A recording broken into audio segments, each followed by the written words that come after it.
The Vanishing Hunters, Mysterious Disappearances in the Wild. Part 2. Story from a Ghost of the Now. That has got to be Troy.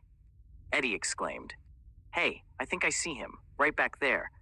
Another hunter, Patrick, told Eddie to wait a minute until they made a plan. Now, athlete Eddie, with rifle at hand, ran into the trees in an instant. Troy, I see you. Hang on, brother, I am here. There was a single loud, blood-curdling scream. It had to be Eddie. Then everything in the forest went silent. Horrified, the last two hunters stayed close to the fire for a moment. Cautious, they slowly approached where Eddie ran. What they found was nothing. No blood, no clothing, and no rifle. Not even footprints other than Eddie's. It was at this point when Greg and Phil agreed the situation was way out of control. It was now time to notify the park rangers. They hustled back to camp. Their SUV was destroyed, flipped over onto its roof. The two men were badly frightened. Only way to escape would be for them to walk out of there. They went to the tents to pack some supplies. Most important was more ammo. We need to fill these canteens, said Phil. I will get the water at the lake, Greg volunteered. He shouldered his weapon and hauled the canteens to the water.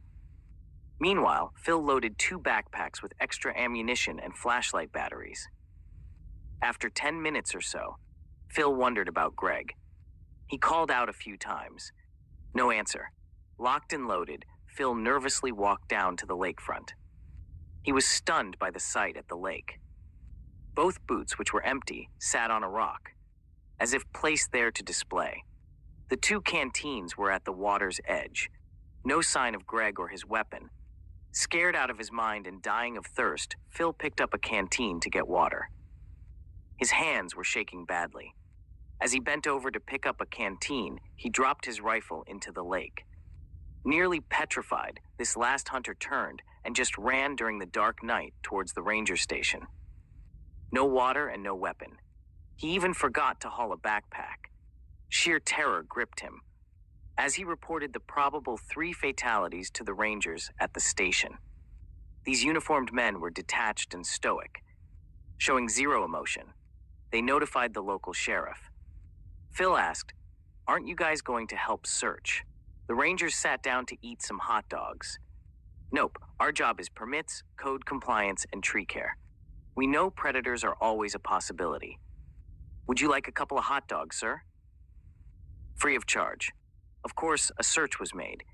The official report listed the 3 hunters as missing persons. The following spring, a couple of hikers reached a high ledge on a nearby mountain. On the flat overlook, they found what appeared to be a macabre display, including human remains.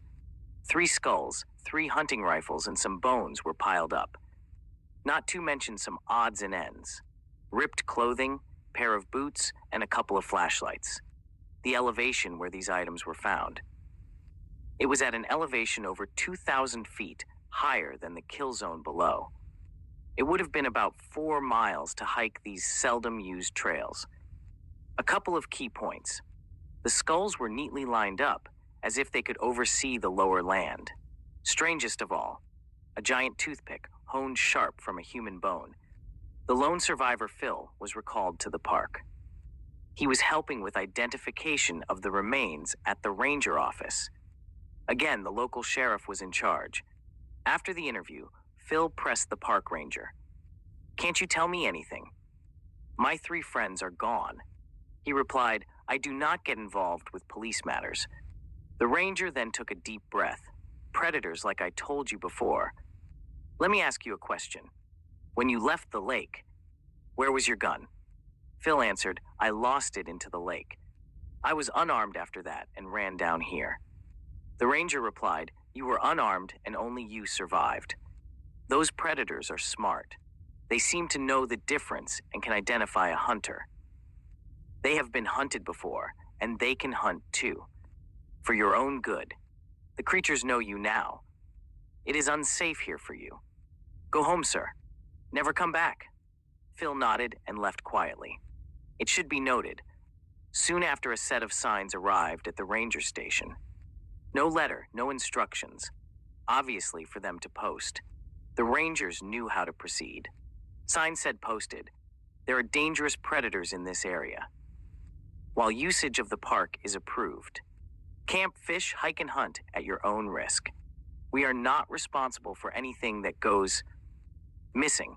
If you enjoyed this story, do not forget to like and subscribe for more. Thanks for listening.